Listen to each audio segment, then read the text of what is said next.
Assalamualaikum warahmatullahi wabarakatuh.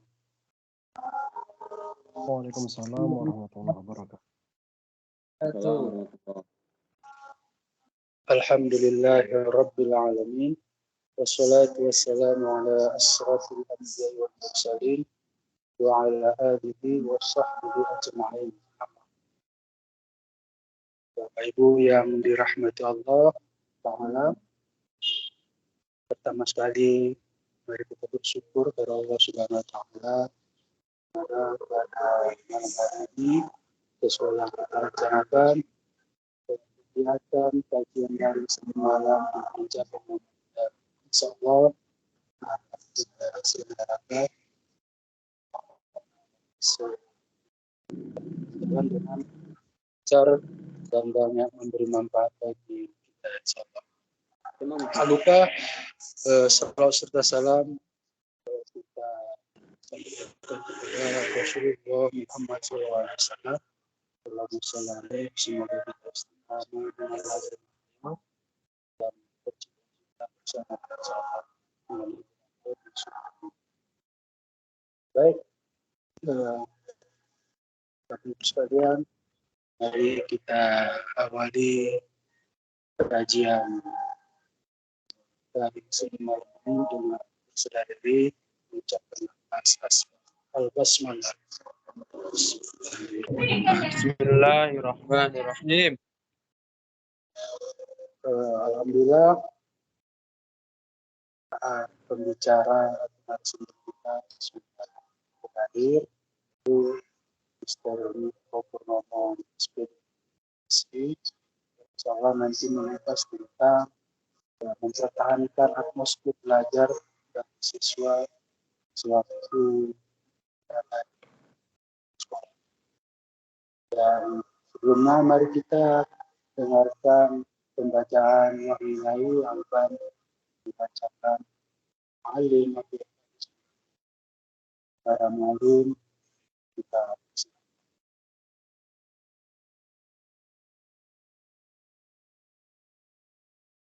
Assalamualaikum warahmatullahi wabarakatuh. Waalaikumsalam warahmatullahi wabarakatuh. Waalaikumsalam warahmatullahi wabarakatuh. A'udzu billahi minasy syaithanir rajim. Bismillahirrahmanirrahim. عبس وتولى أن جاءه الأعمى وما يدريك لعله يزكى أو يذكر فتنفعه الذكرى أما من استغنى فأنت له تصدى وما عليك ألا يزكى وأما من جاءك يسعى وهو يخشى فأنت عنه تلهى كلا إنها تذكرة فمن شاء ذكره في صحف مكرمة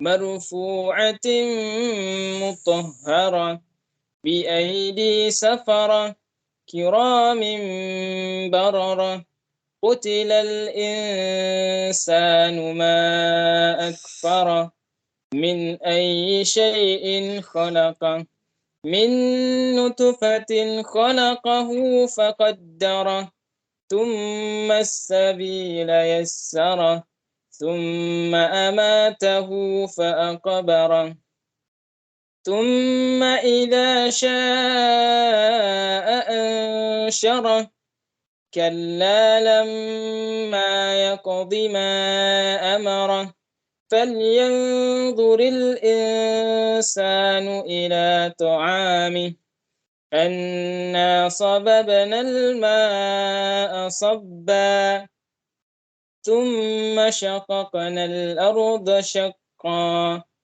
فأنبتنا فيها حبا وعنبا وقضبا وزيتونا ونخلا وحدائق غلبا وفاكهة وأبا متاعا لكم ولأنعامكم فإذا جاءت الصاخة يوم يفر المرء من أخيه وأمه وأبيه وصاحبته وبنيه لكل امرئ منهم يومئذ شأن يغنيه وجوه يومئذ مسفرة ضاحكة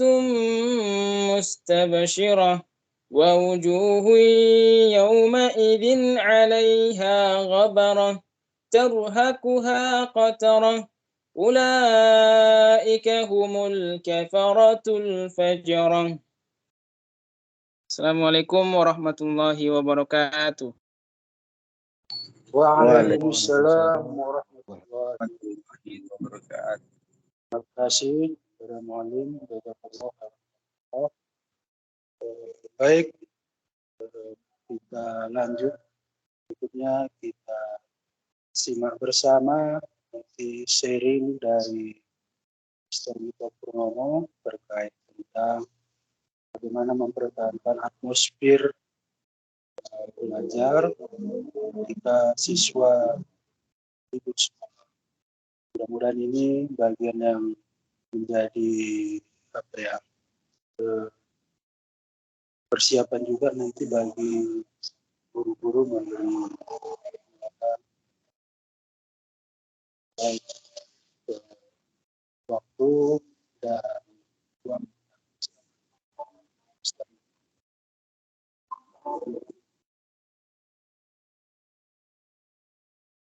Baik, bismillahirrahmanirrahim. Assalamualaikum warahmatullahi wabarakatuh. Waalaikumsalam warahmatullahi wabarakatuh. Alhamdulillahi rabbil alamin. Wassalatu wassalamu ala asyrafil anbiya'i wal mursalin wa ala alihi washabihi ajma'in.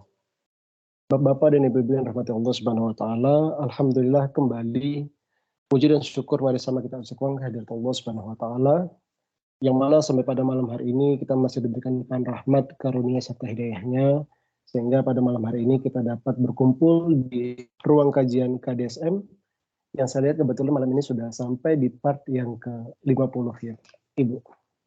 Kemudian sudah siogianya lah kita selaku umat muslim, marilah kita selalu mengaturkan salawat barakatan salam keharibaan junjungan kita baginda Rasulullah Muhammad SAW.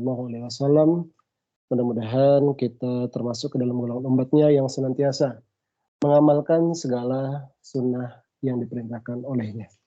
Amin. Ya Rabbal Alamin. Pertama sekali pada malam hari ini, saya mengucapkan terima kasih yang sebesar-besarnya kepada Bapak Kepala Sekolah SMP Muhammadiyah Ahmad Kropan yang telah memberikan kesempatan kepada saya untuk menjadi pembicara pada malam hari ini. Dengan topik yang saya angkat adalah mempertahankan atmosfer belajar siswa selama masa liburan sekolah. Bapak dan Ibu yang berbahagia, kita ketahui bersama bahwa saat ini siswa-siswi kita telah melaksanakan ujian semester genap, di mana sebenarnya reward bagi anak-anak kita yang telah melaksanakan pembelajaran selama satu semester, di semester genap ini pada tahun ajaran 2021-2022 memang rewardnya adalah liburan semester untuk mereka selanjutnya mengikuti jenjang pendidikan yang lebih tinggi. Apakah itu dari yang kelas 7 ke kelas 8 atau yang kelas 8 ke kelas 9 misalnya pada unit SMP Muhammadiyah Ahmad Kropan. Namun tujuan dari kita mempertahankan atmosfer belajar ini saya pikir adalah bukan memberikan tekanan sebenarnya, bukan memberikan tekanan atau kendala atau batasan pada anak-anak kita untuk menikmati liburan mereka. Namun bagaimana yang kita harapkan adalah bagaimana jika liburan anak-anak kita nanti, masa libur mereka itu bisa dimanfaatkan untuk mereka mendapatkan pelajaran dari setiap kegiatan yang mereka ikuti.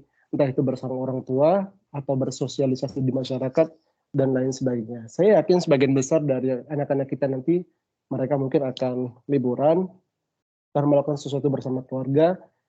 Nah, bagaimana kita bekali mereka dengan suatu apa ya saya bilang suatu alat senjata untuk mendapat atau menggali ilmu di kegiatan mereka nanti selama masa liburan. Nah, untuk itu saya harap nanti hasil diskusi kita pada malam hari ini bisa kita jadikan motivasi khususnya kepada anak-anak kita, siswa-siswi kita, dan kemudian bisa kita teruskan memberikan pemahaman kepada mereka. Alangkah baiknya nanti apa-apa saja yang harus mereka lakukan di masa liburan mereka agar mereka tetap mendapatkan suatu hal-hal yang baik, agar mereka tetap tidak terlena untuk misalnya melupakan, katakanlah untuk apa ya, tidak lagi muncul di statement atau benaknya, ini kan liburan jadi ya sudah gitu, nggak usah belajar dulu.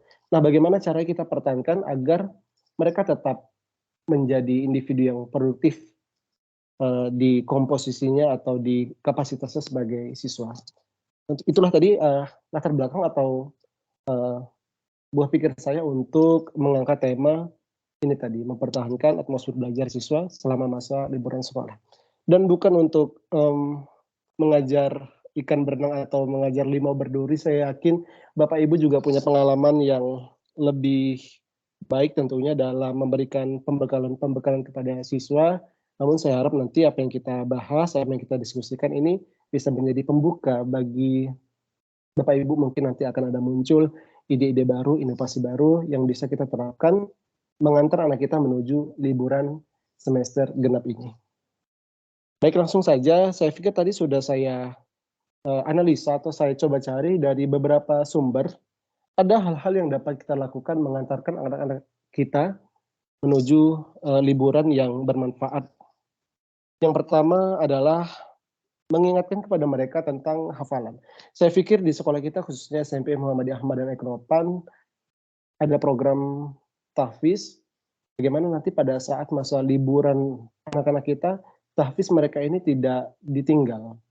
Nah, saya pikir ini mutlak atau wajib untuk kita ingatkan kepada anak-anak kita agar kiranya segala hafalan yang sudah minimalnya segala hafalan yang sudah dihafal itu tetap diingat, tetap dipraktiskan meskipun tidak perhatian penuh seperti mereka saat berada di sekolah.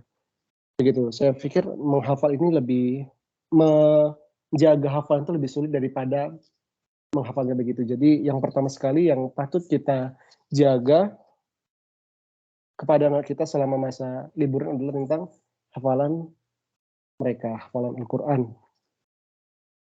Kemudian yang kedua, memberikan proyek belajar.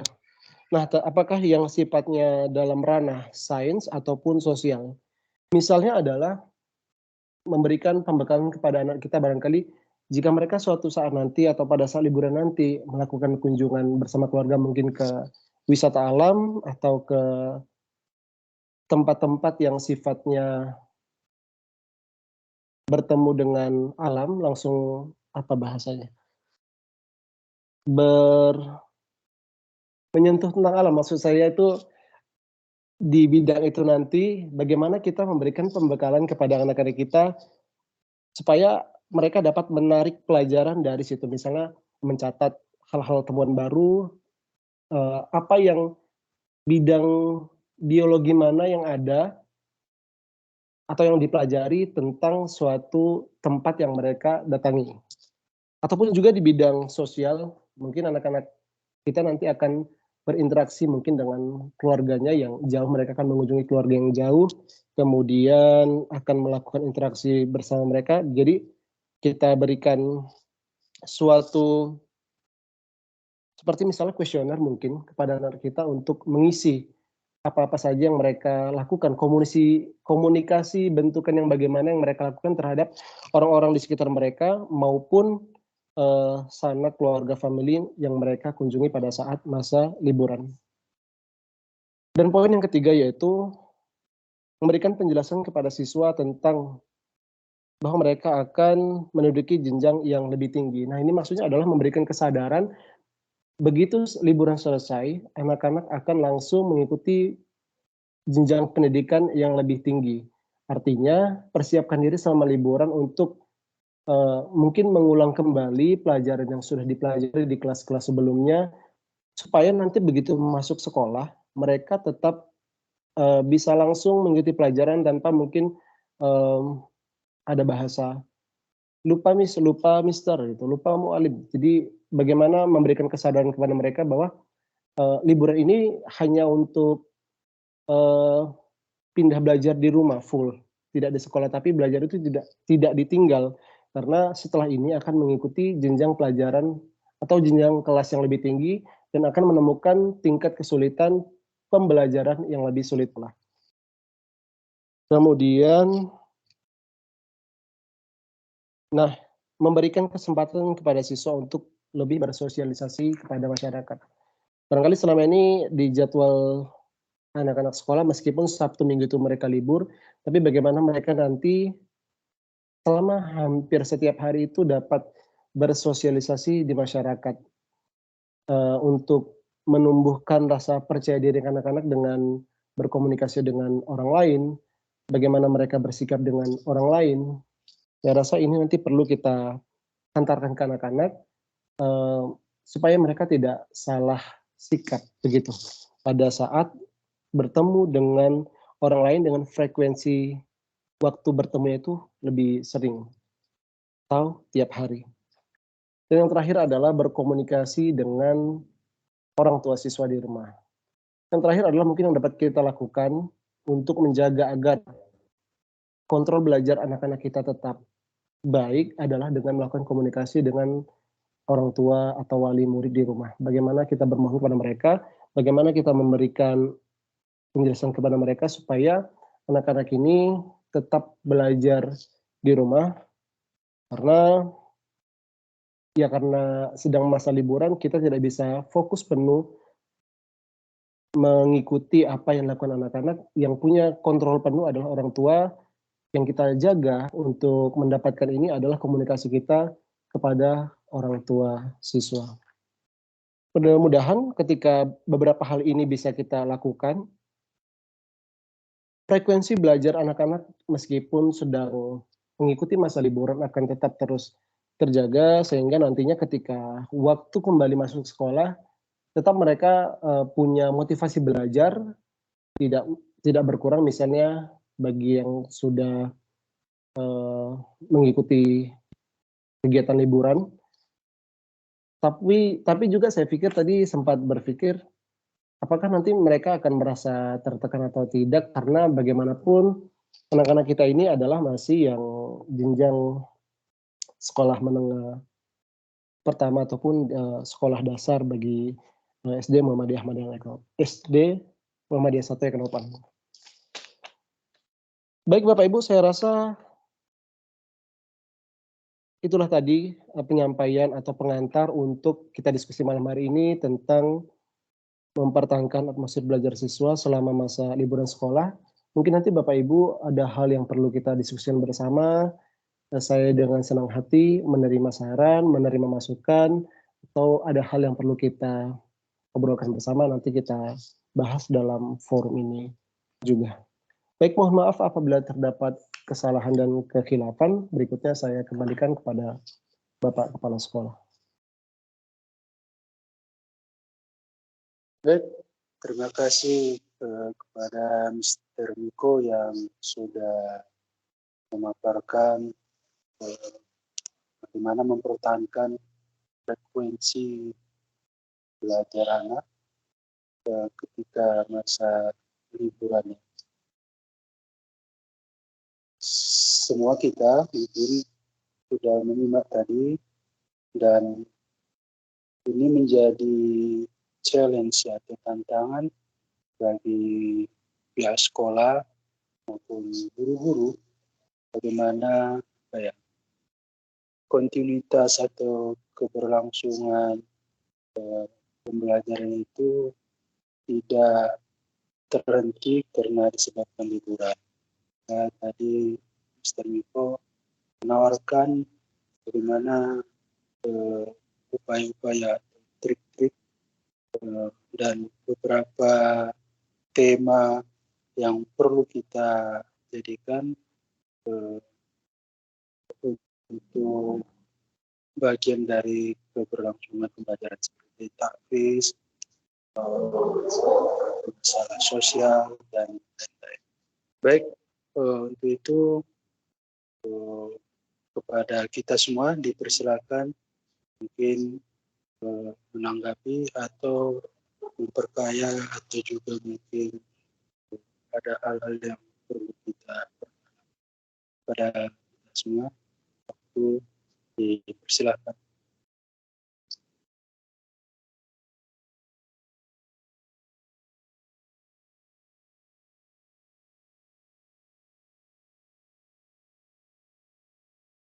Mungkin ini siap, silakan.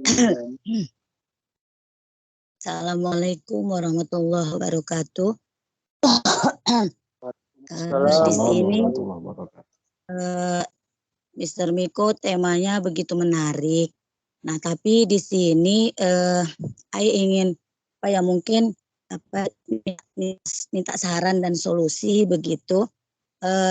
Temanya agak, kalau tadi tema yang Mr. angkat itu adalah bagaimana mempertahankan atmosfer peserta didik di saat liburan. Namun di sini yang ingin saya tanyakan adalah bagaimana mempertahankan atmosfer anak di saat tidak liburan. Ya katakanlah pada masa sekolah biasa. Nah, saya ada menemukan, kita katakanlah sebuah kasus di mana ada seorang ibu yang dia memiliki anak usia-usia TK atau SD tapi masih di kelas-kelas bawah seperti itu. Nah, kemudian ibu itu berkata anaknya ini sebenarnya mempunyai semangat tinggi untuk berangkat ke sekolah setiap hari. Namun ada satu hari tertentu dia katakanlah di satu hari dari mulai Senin sampai Jumat ada satu hari yang tiba-tiba anak itu mulai malas bangun pagi. Ketika dibangunin mengeluh kayak seperti melambat-lambatkan waktu untuk bangun begitu. Nah, ketika sudah berhasil dibangunkan dia berkata malas sekolah seperti itu. Alasannya karena takut dengan satu pelajaran tertentu begitu. Nah, kemudian si ibu itu mencari tahu kenapa anaknya kok hari ini berbeda begitu. Kemudian dia di minggu itu hanya menjawab nggak apa-apa, males aja gitu. Nah, kemudian masuk minggu kedua hal yang sama terjadi begitu. Cari tahu ternyata si anak memiliki rasa takut untuk berangkat ke sekolah di hari itu karena dia sedikit ketakutan gitu, Mister. Sedikit ketakutan karena alasannya tidak pandai dengan pelajaran tersebut. Kemudian yang kalau itu kan masih diberi pengertian oleh orang tuanya bahwa kalau sudah pergi pintar itu ngapain berangkat ke sekolah gitu. Si anak mulai mengerti. Namun ketika anak itu melanjutkan ceritanya, dia sedikit trauma karena mendapat hukuman begitu, mendapat hukuman dari gurunya tersebut yang katakanlah hukuman itu mungkin membuat dia untuk malas berangkat ke sekolah. Nah, kemudian kira-kira gitu solusi apa gitu yang bisa, karena saya pun sudah mulai yang sebenarnya memberi pemahaman kepada ibu tersebut, namun sampai ini belum berhasil begitu kan. Kira-kira solusi apa yang bisa kita berikan karena anak usia katakanlah yang masih kelas bawah, apakah pantas begitu diberi hukuman yang dia memiliki tanda petik rasa trauma dan sampai rasa tidak ingin berangkat di hari itu, namun di hari-hari yang lain dia semangat berangkat ke sekolah. Mungkin nanti tidak hanya dari Mister, mungkin saya juga mengharapkan solusi-solusi dari guru-guru yang lain. Sekian Mister. Assalamualaikum warahmatullahi wabarakatuh.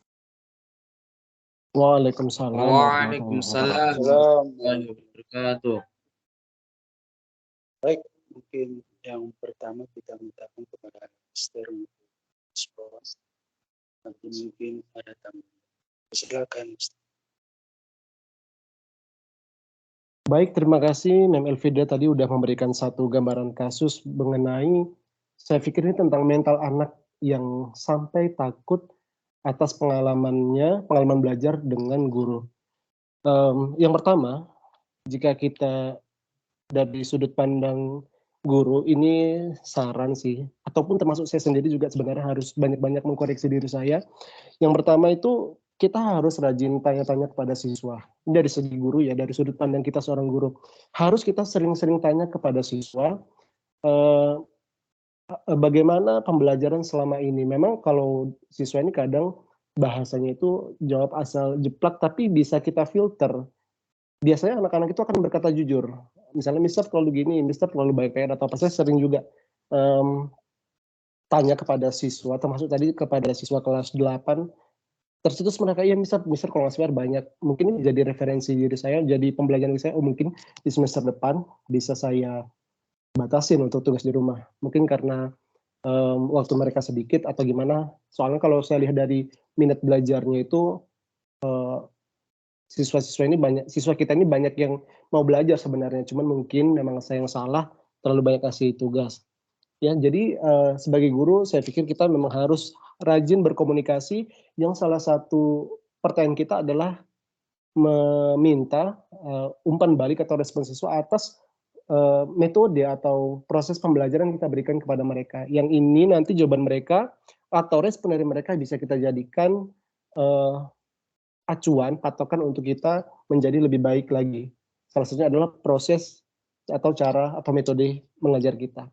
Yang kedua adalah memahami kapasitas siswa. Kita harus tahu bahwa siswa ini tidak semuanya pintar, tidak semuanya malas. Kita harus mencoba mencari cara bagaimana, dan memang harus memberikan pengalaman yang berbeda-beda, pengalaman belajar yang berbeda-beda kepada setiap individu siswa, karena pasti mereka punya kapasitas yang berbeda-beda. Tapi walaupun begitu, kita harus juga mempunyai standar dalam pembelajaran kita. Maksud saya adalah ketika kita menemukan siswa yang terlalu malas, misalnya, ya tentu kita tidak boleh membiarkan dia dalam kemalasannya. Bagaimana kita buat suatu cara supaya dia mengerjakan sesuatu atas materi atau topik pembelajaran kita dengan cara kita, dengan yang sesuai dengan pribadi siswa tersebut. Mungkin saya pikir ini adalah menjadi salah satu rintangan atau tantangan bagi kita sebagai pendidik. Dan yang terakhir untuk tadi, on point masalah tadi, solusi jika sudah seperti jika siswa itu merasa takut karena dia tidak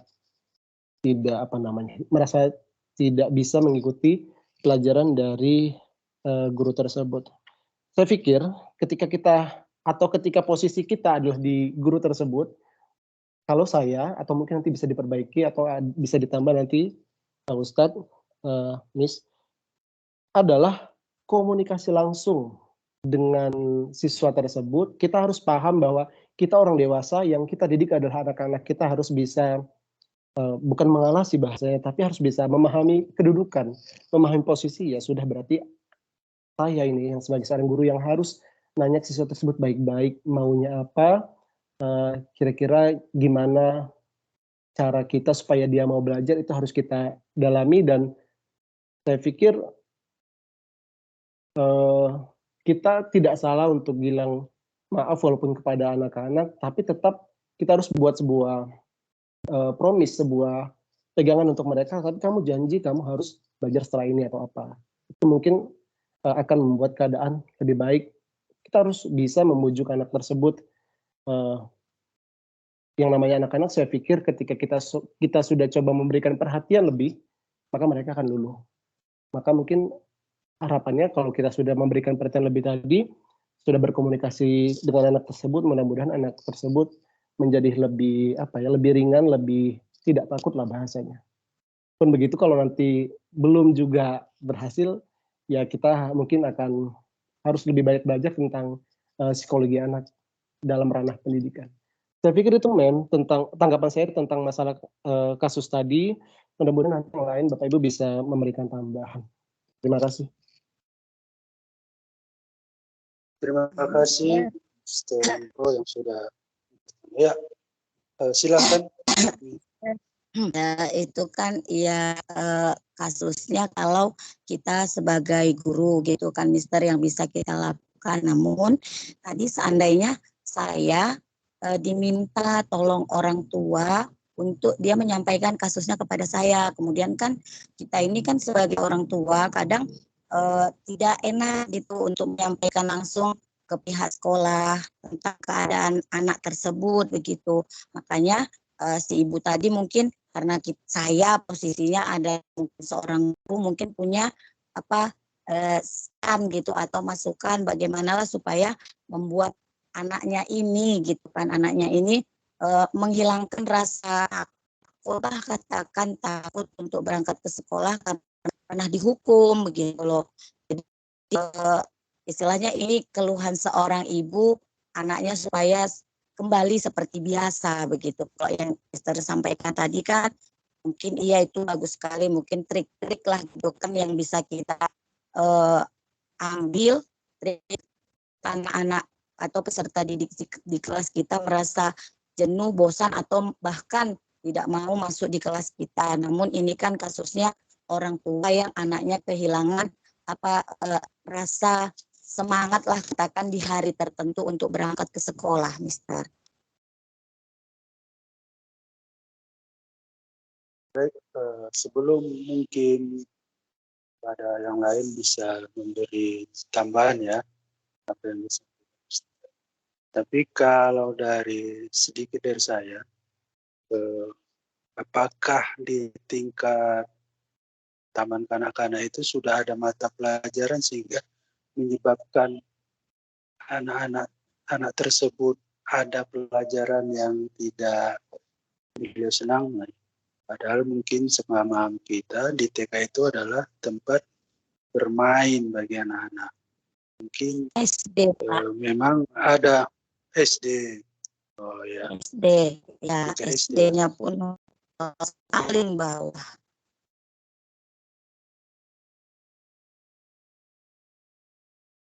Baik, mungkin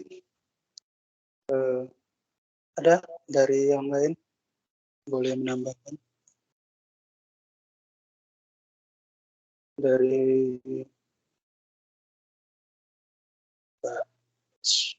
dari Pak Ketua, mungkin dari sisi komunikasi atau gimana? Persilakan Pak Ketua.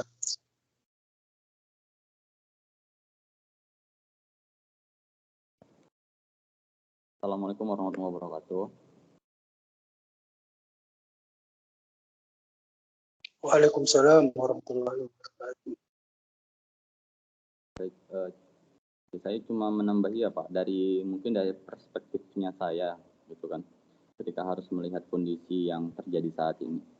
Yang diceritakan, kasus yang diceritakan oleh Mem Elida ini sebenarnya adalah kasus yang dulunya sebenarnya sempat saya alami gitu. Jadi ada satu hari yang memang nggak merasa nyaman dengan satu guru gitu kan, karena mungkin secara sikap, kemudian dari pengajaran yang membosankan gitu. Akhirnya kita merasa kalau hari yang kita lalui itu belajar bersama guru itu kayaknya sia-sia gitu. Itu pernah saya alami gitu. Walaupun sebenarnya saya merasa kalau itu adalah salah, karena tugas kita adalah kewajiban kita untuk datang terus-menerus ke sekolah kan. Tapi saya mengamati dari satu quotes yang pernah disampaikan oleh Pak Munif Pratif bahwa keberhasilan seorang guru adalah dalam mengelola kelas.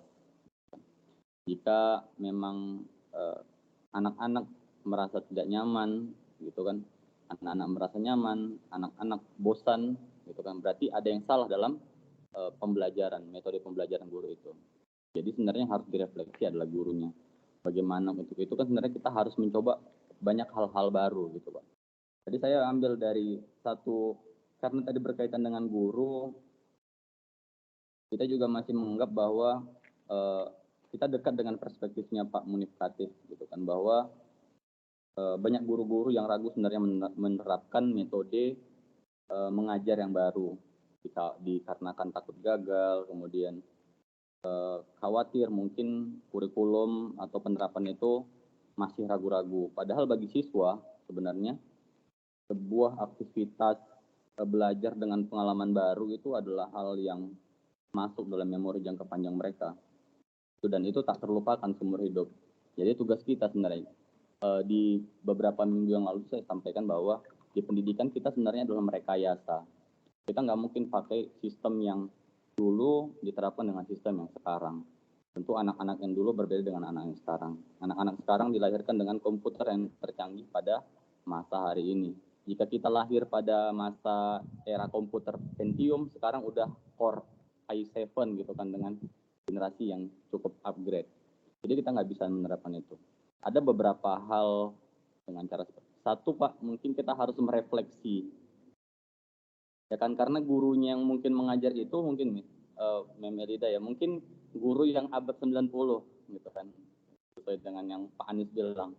Guru abad 90 tapi anak-anaknya udah abad 21. Penerapannya beda gitu. Jadi mungkin kita harus cukup panjang merefleksikan itu, dan kita nggak boleh anggap sepele juga dengan permasalahan itu, karena itu menyangkut tentang kenyamanan pembelajaran siswa, berkaitan dengan perkembangan kecerdasan siswa juga. Kalau dia nggak nyaman dengan guru, bagaimana dia bisa menangkap pembelajaran itu? Saya rasa itu harus direfleksikan kepada kita untuk betul-betul merasa kalau memang ada guru-guru yang punya masalah dengan model pembelajaran seperti itu, memang harus diselesaikan gitu masalahnya, tidak masuk kepada proses pembelajaran. Itu yang pertama menurut saya Pak. Ya kan. Kemudian yang kedua, bagi saya nih Pak, kita butuh sebenarnya satu orang yang betul-betul itu memahami tentang psikologi pendidikan. Ya kan. Secara pendidikan kita yang sekarang sudah masuk kepada sekolah yang mengglobal gitu kan, dengan masuk kepada sistem multiple intelligence, kecerdasan anak, kita butuh sebenarnya pendampingan psikologi untuk itu. Walaupun sebenarnya di dalam pendidikan di SMP Ahmad Dahlan kita sebenarnya sudah melakukan pemetaan kecerdasan anak dan lain sebagainya. Nah, itu juga sebenarnya bisa jadi alat bantu, ya kan? Hasil dari tes kecerdasan anak itu, pemetaan itu sebenarnya harus kita jadikan sebagai alat bantu kita untuk bisa membawa alur anak-anak itu sesuai dengan kecerdasannya. Jadi kalau cuman hanya itu yang kita ambil di awal tapi tidak diterapkan, maka rasanya sia-sia gitu kan Pak. Sia-sia, karena kita akan kembali, itu sekedar alat tes aja, tapi kita kembali kepada file mengajaran kita nggak berpanduan kepada kecerdasan anak-anak. Anak-anak yang bisa memanjat, monyet yang memang habitatnya itu memanjat tapi harus diajari berenang, itu kan nggak mungkin. Kita harus masuk ke, saya rasa memang untuk tahun ke-5 ini kita harus memang menjadikan itu sebagai alat bantu, bukan menjadi yang utama ya, tapi menjadikan alat bantu supaya tidak terjadi hal seperti ini. Bisa jadi anak-anak tadi itu nggak suka dengan pelajaran matematika, tapi kita yang di sekolah bisa mencarikan alternatif yang lain untuk membantu pembelajaran jauh menyenangkan. Saya kira seperti itu. Itu pandangan saya sebenarnya. Karena ini kan permasalahan bukan cuma di sekolah kita aja, tapi mungkin di sekolah-sekolah lain. Dan ini tidak bisa disepelekan, karena tetap kembali kepada orang tua. Orang tua itu customer-nya kita. Ya kan? Kita harus memberikan pelayanan pendidikan terbaik.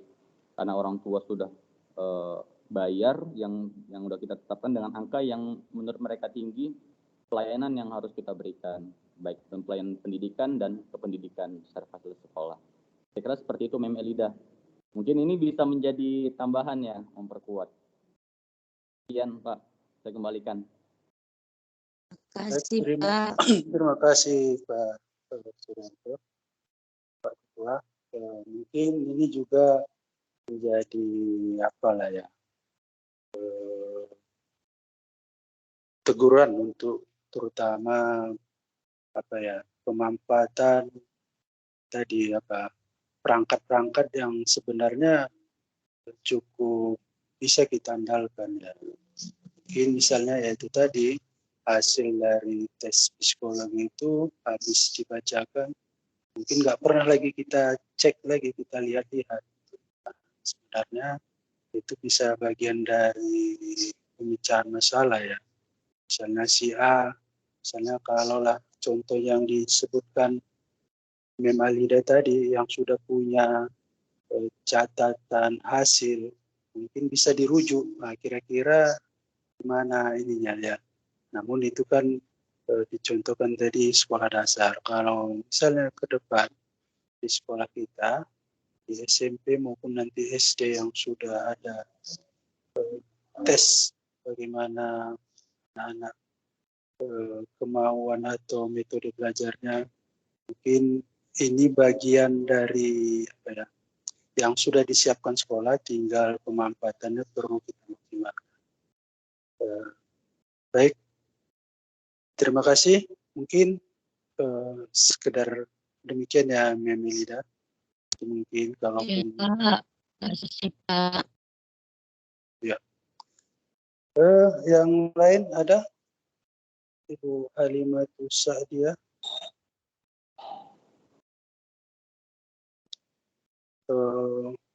Dari Ustaz Bunaya. Silakan untuk yang lain.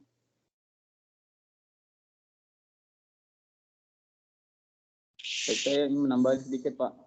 Siap, persilakan. Ya, soalnya setelah nyemplung di dunia pendidikan ini, saya rasa ini menjadi tantangan tersendiri bagi saya, dan itu cukup memang harus dijawab dengan beberapa metode-metode baru. Saya rasa kayak tadi yang disampaikan kasus Memelida, untuk di tahun ajaran nanti kan saya dengar informasi kalau Memelida itu nanti dibagi kesiswaan gitu, Pak, yang memang secara tupoksinya yang akan mengcover gitu kan, cover tentang permasalahan ini. Saya kira nanti diberikan kewenangan sepenuhnya ke Memelida untuk menangani hal-hal ini, supaya kalau tadi itu terjadi kasusnya di SD, tidak terjadi untuk di SMP. Yang pertama jadi catatan. Kemudian yang kedua, terkait dengan pembelajaran, untuk supaya atmosfer semangat pembelajarannya itu tetap ada di saat liburan, saya kira kembali ke itu tadi, Pak, ke alat bantu itu saya kira unik gitu kan. Saya kira unik, bisa jadi sekunder dan premier juga. Contoh, anak-anak dikasih tugas, misalnya mereka itu suka dengan hewan gitu kan, dengan hewan. Mereka dikasih job untuk bisa memberi makan kucing peliharaan atau hewan di rumah gitu kan, atau ayam gitu, dan mereka memberikan catatan laporan pembelajaran itu nanti diserahkan nanti pas masuk tahun ajaran baru. Atau mungkin mereka dikasih proyek-proyek lain ketika mereka di luar dari, kan banyak ya multiple intelligence itu banyak gitu kan kecerdasannya. Atau kan nanti mereka yang bisa visual spasial, mereka disuruh menggambar gitu kan, dikasih tugas yang pastinya itu tidak membebani dari tugas pokok pelajaran gitu, tapi lebih kepada pasien yang mereka, pasien kecerdasannya si anak. Saya rasa itu menjadi hal yang unik nanti ketika bisa dipresentasikan. Itu mungkin, Pak. Jadi balik lagi, skala acuannya itu dari alat ukur kita di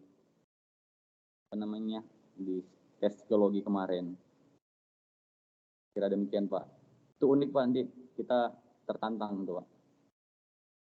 Baik, terima kasih kepada Ketua Majelis. Baik, ini memang lebih kepada tanggung jawab moral. Nah, apalagi nanti kita berharap sebenarnya hal-hal seperti ini tumbuh atau lahir dari seluruh guru kita yang berinisiatif ya.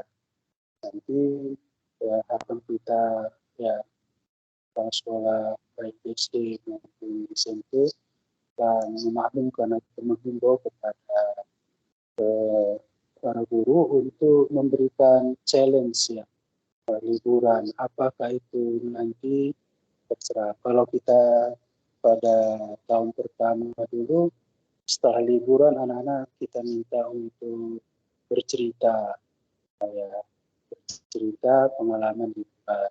Namun mungkin ada anak yang mampu bercerita, ada yang tidak mampu. Nah, itu tadi mungkin memang apa ya? Ini kan hal yang kemampuan yang luar biasa sebenarnya dari kita guru untuk bisa mengcover, apalagi berkaitan dengan artificial intelligence. Mendeteksinya saja kita mungkin perlu waktu ya pada anak. Namun paling tidak kita lakukan. Kalau ada yang terkena dari apa yang perlakuan itu ya, kita juga tidak bisa menjamin seluruhnya bisa cover. Namun paling tidak prasaran yang disampaikan Mr. Miko tadi coba kita tuangkan nanti, misalnya apakah ke bidang studi atau apalagi mereka sudah naik ke jenjang yang lebih tinggi, naik kelas yang misalnya itu kemana nanti ini. Nah, paling tidak perlu apa ya, inisiatif, perlu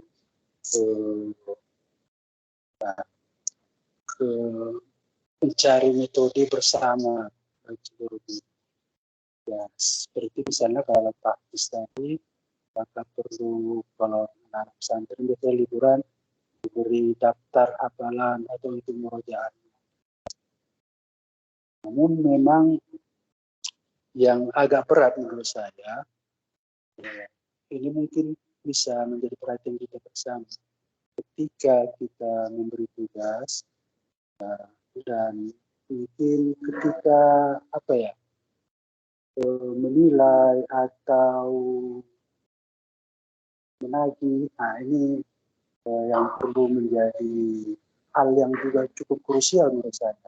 Ketika kita tugaskan, namun tidak ada semacam penilaian, apresiasi maupun apalah terhadap tugas-tugas. Ini juga harus menjadi perhatian kita. Kita tugaskan, tugas itu tidak diapresiasi dalam bentuk apalah namanya. Mungkin itu ya sekedar saran. Baik, kita masih punya waktu panjang. Dari siapa? Ustadz Abdul Haris, Mu'alim, mungkin yang punya pasukan apa, Qudwah Generation yang ada Mu'alim, silakan. Pas, Pak, pas. Pas, terima kasih. Berarti nanti sudah bisa diskusi itu ya Mr. Miko Mu'alim ya. Baik, di sini nampaknya ada guru senior kita ya, Herawati, dari pengalaman panjang perjalanan bisa memberikan apa ya, pengalaman-pengalaman yang bisa dibagi kepada kami yang muda-muda itu. Itu bisa Ibu Herawati, guru senior kita.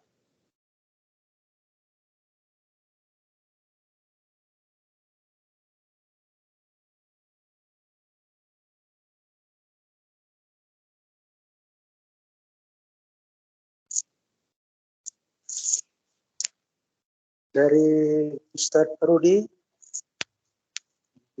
ada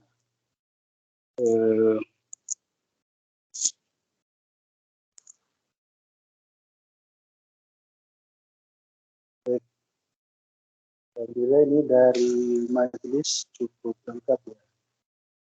Pak Latif, itu juga ada pandangan yang bisa dibagi forum ini. Pak Andre,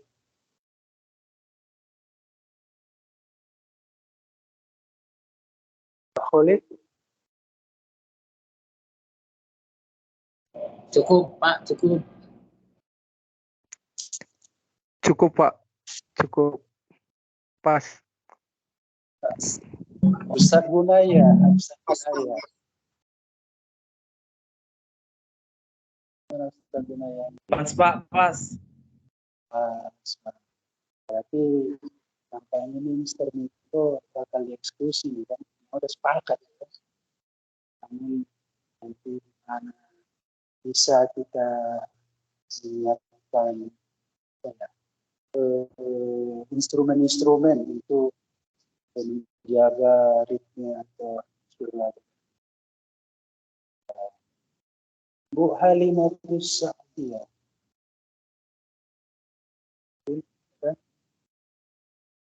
Ada Miss Wendy, kita absen lagi ya.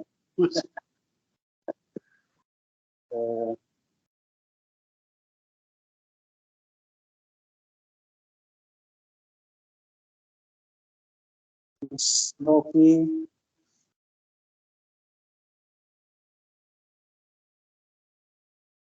baik. Pas, Pak. Ustaz Rudi, mungkin ada? Mas Tiur,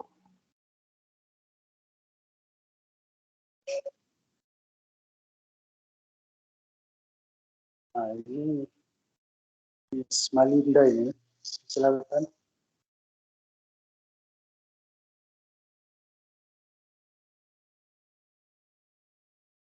Ustazah Yusri.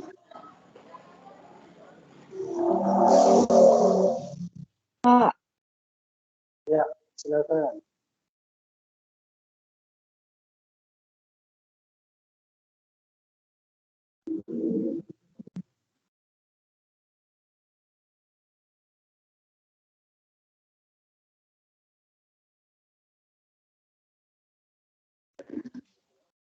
Saya kalau tidak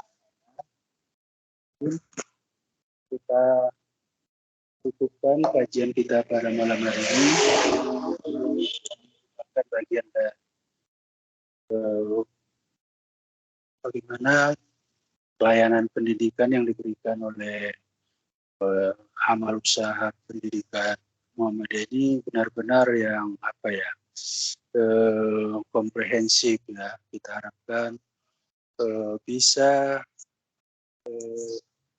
bagaimana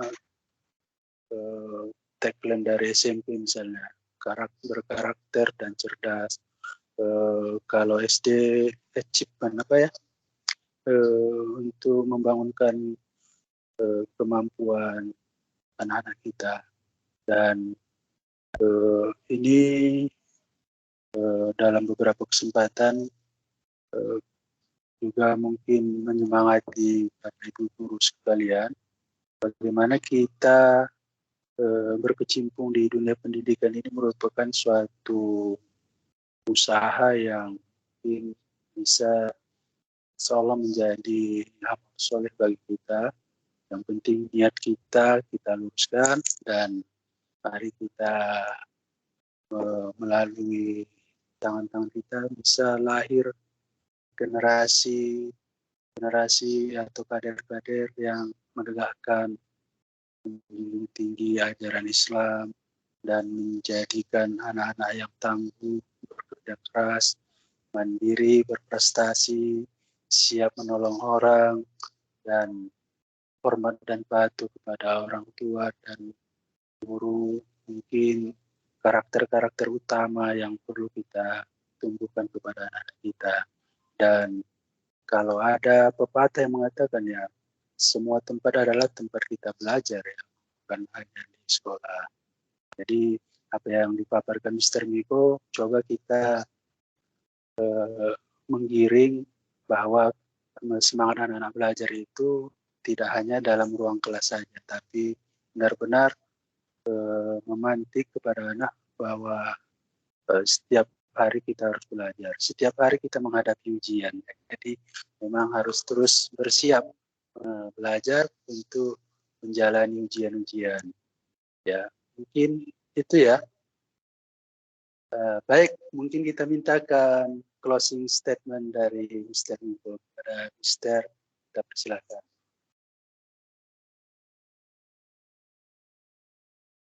Baik Bapak Ibu, terima kasih atas partisipasinya mengikuti kegiatan KDSM pada malam hari ini. Sebagai penutup dari saya adalah mari kita kawal anak-anak kita untuk mereka menghadapi masa liburan sekolah tetap dengan mendapatkan suatu pelajaran, namun kita harap instrumen yang kita berikan nanti atau wejangan atau bekal yang kita berikan untuk mereka mengikuti liburan tidak mengurangi hakikat dari liburan itu sendiri. Sebenarnya liburan ini kan refreshing atas atau berupa wujud reward. Mereka sudah belajar selama 1 semester, bagaimana mereka tetap belajar, namun tidak mengurangi enjoy-nya atau nikmatnya mereka mengikuti liburan. Saya pikir ini yang menjadi closing atau penutup dari saya. Terima kasih untuk partisipasi dari Bapak Ibu semua. Baik, kita barakan Bapak Ibu sekalian dari bagaimana enjoy ya, baik dalam liburan, mungkin juga dalam belajar kalau bisa suasana enjoy. Ya. Kita akhiri atau kita tutup bagian dari Senin malam pimpinan cabang dengan mengucapkan nafas Alhamdulillah. Alhamdulillah Rabbil Alamin. Assalamualaikum warahmatullahi wabarakatuh. Waalaikumsalam warahmatullahi wabarakatuh.